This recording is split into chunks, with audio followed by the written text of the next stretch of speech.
মায়ানমারের রাখাইন রাজ্যে এই মুহূর্তে যে বিদ্রোহী গোষ্ঠী বেশিরভাগ এলাকার উপর তাদের কর্তৃত্ব বজায় রেখেছে, এই গোষ্ঠীটিকে সাহায্য করার জন্য অথবা ওই অঞ্চলে যারা বসবাস করছে এখনো পর্যন্ত, যারা খুবই খারাপ অবস্থার মধ্যে রয়েছে, রোহিঙ্গা এবং বৌদ্ধ সম্প্রদায়ের যারা লোকজন, যারা মায়ানমারের যে অভ্যন্তরীণ যুদ্ধ সংঘাত এই আরাকান রাজ্যে এর ফলে ক্ষতিগ্রস্ত হয়েছে, তাদেরকে মানবিক সহযোগিতা দেওয়ার জন্য বাংলাদেশের ভেতর দিয়ে জাতিসংঘের ত্রাণ সামগ্রী নির্বিঘ্নে নিরাপদে ওখানে পৌঁছানোর জন্য যে একটা রাস্তা দরকার, সেই রাস্তাটাকে বলা হচ্ছে মানবিক করিডোর।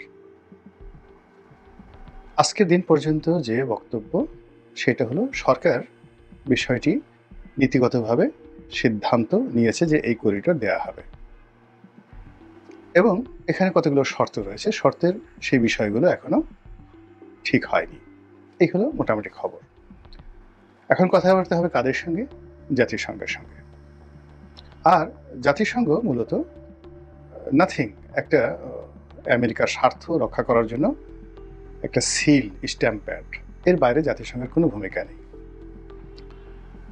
মাঝে মধ্যে আমেরিকা তাদের উপর খুব রাগ হয়। এর কারণ হলো আমেরিকা যে বিষয়গুলো যেভাবে চায় সেভাবে তারা পারেনি।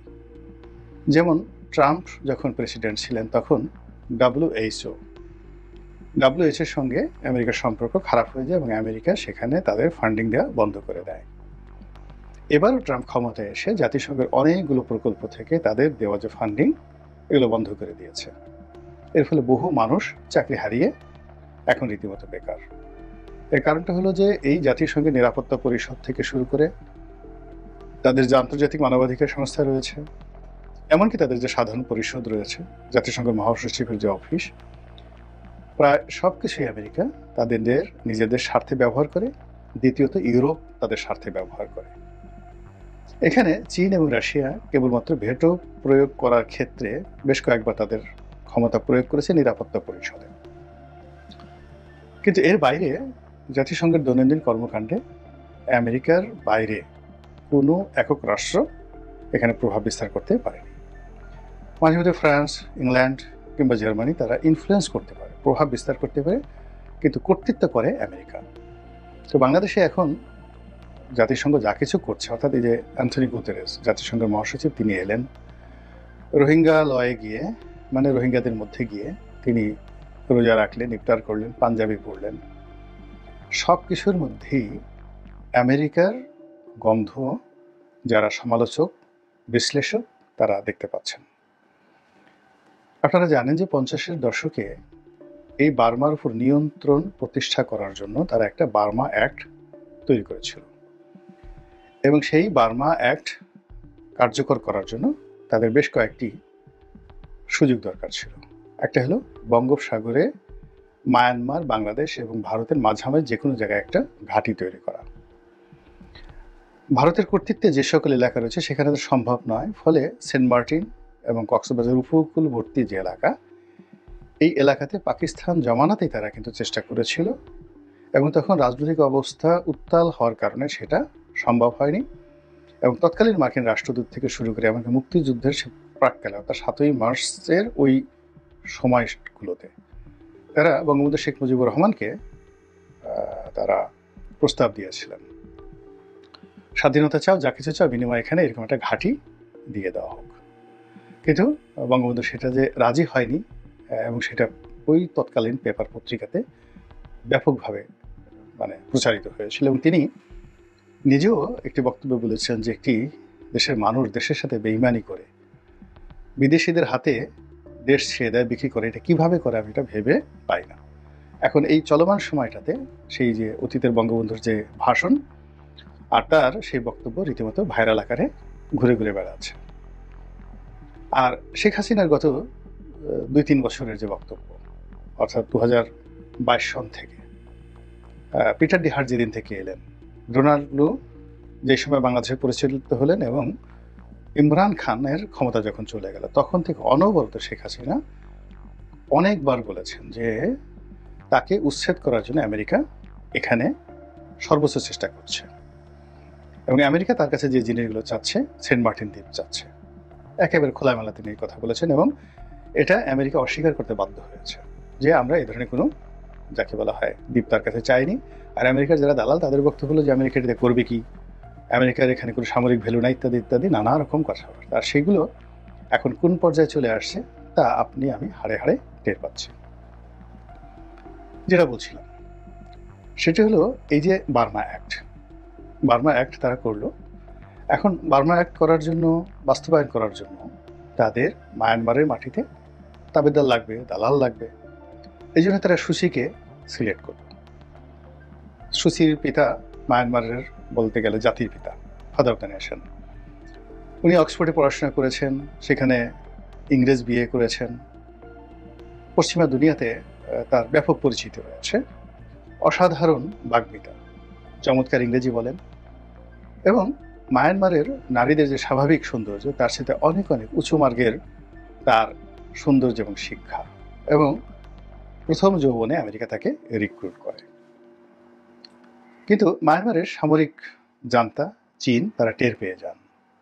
ফলে একেবারে প্রথম দিন থেকেই তাদের সর্বোচ্চ শক্তি তারা এই অং সান সুচির বিরুদ্ধে ব্যবহার করতে থাকে, তাকে দাঁড়াতে দেয় না। এবং সুচি আমেরিকার সমর্থন নিয়ে ব্যাপক জনসমর্থন তিনি লাভ করেন। লাভ করার পরেও তাকে গৃহবন্দী করা হয়, প্রায় 20 বছর তিনি এই অবস্থাতেই ছিলেন। আমেরিকা তাকে নোবেল পুরস্কার দিয়েছে, সবকিছু করেছে, কিন্তু হয়নি। পরবর্তীতে দেখা গেল যে একটা গণঅভ্যুত্থান সেখানে ঘটে গেল। তার ফলে সুচি মুক্ত হলেন এবং সামরিক বাহিনীর সাথে সমঝোতা করে একটি সরকার পরিচালনা করলেন, এবং তার জমানাতে এই রোহিঙ্গা সমস্যা তৈরি হলো। আমেরিকা তাকে রাখতে পারল না, তাকে আবার জেলে যেতে হলো। মধ্যখানে থেকে সামরিক কর্তৃপক্ষের একটা পরিবর্তন এসে এখন যারা বর্তমান নেতৃত্বে আছেন তারা ক্ষমতা গ্রহণ করলেন।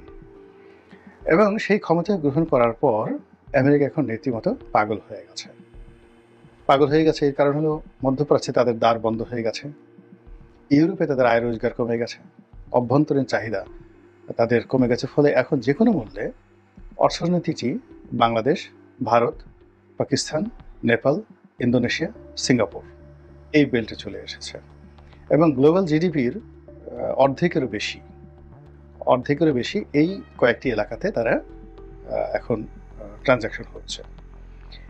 এবং এই অর্থনীতিটিকে আরো সচল করার জন্য বেশ কয়েকটি আঞ্চলিক সংস্থা হয়েছে যারা রীতিমতো ডলারকে চ্যালেঞ্জ জানাচ্ছে।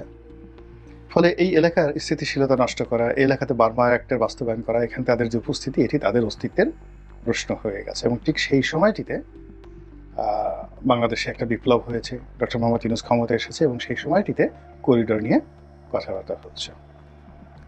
আরেকটা ভিডিওতে এটা আমি বলবো যে এখানে ইন্টারনালি এই করিডোরের ফলে আমাদের টু দি পয়েন্টে কী কী সমস্যা হতে পারে। কিন্তু এখানে আমি যেই জিনিসটা বলতে চাচ্ছি এটি হলো যে এখানে আমেরিকা যেটা চাচ্ছে, তারা ভিয়েতনামে যে ভুল করেছে, কম্বোডিয়াতে তারা যে ভুল করেছে, আফগানিস্তানে তাদের যে ভুলগুলো হয়েছে, তার বহুগুণ ভুল তারা এই মায়ানমারে করতে যাচ্ছে।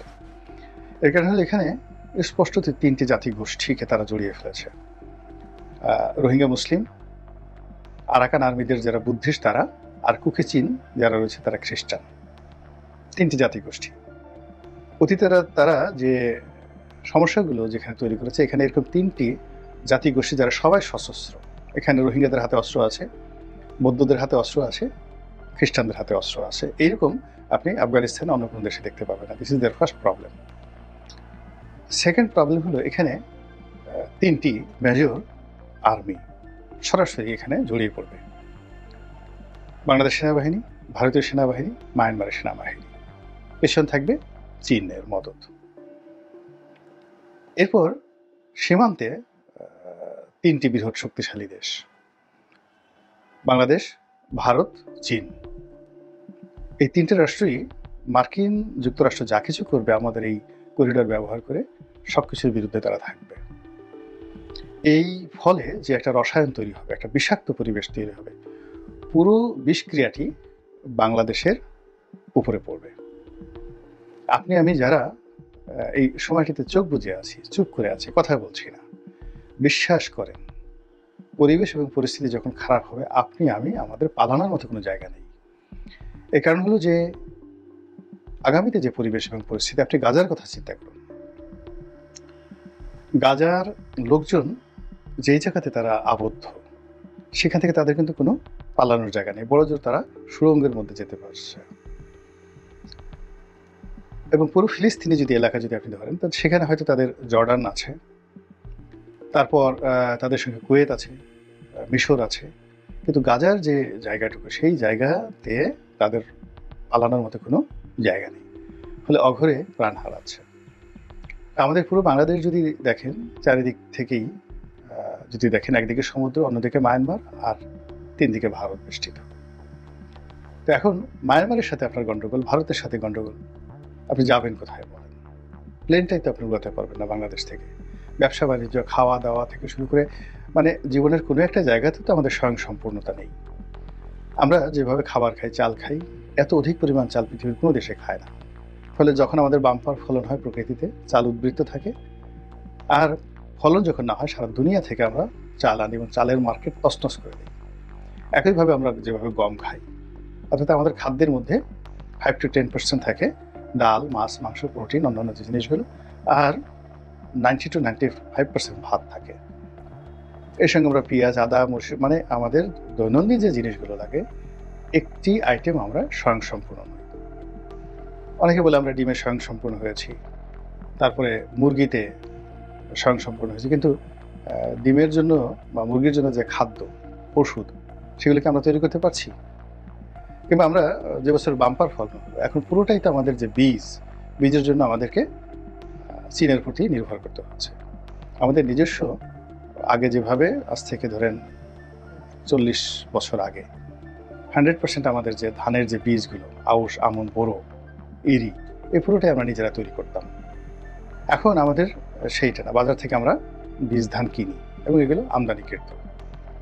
এখন কিভাবে আপনি এই জিনিসগুলো সামাল দেবেন সব মিলিয়ে? তো যার জন্য এই যে একটা করিডর, এটা একটা করিডর না হয় আমার কাছে মনে হচ্ছে একটা মৃত্যুর কূপ। আমরা এর মধ্যে ঢুকছি মূলত আত্মাহুতি দেওয়ার জন্য। মহান আল্লাহ আমাদের সবাইকে হেদায়েত দান করুন এবং হেফাজত করুন। আসসালামু আলাইকুম ওয়া রাহমাতুল্লাহি ওয়া বারাকাতুহু।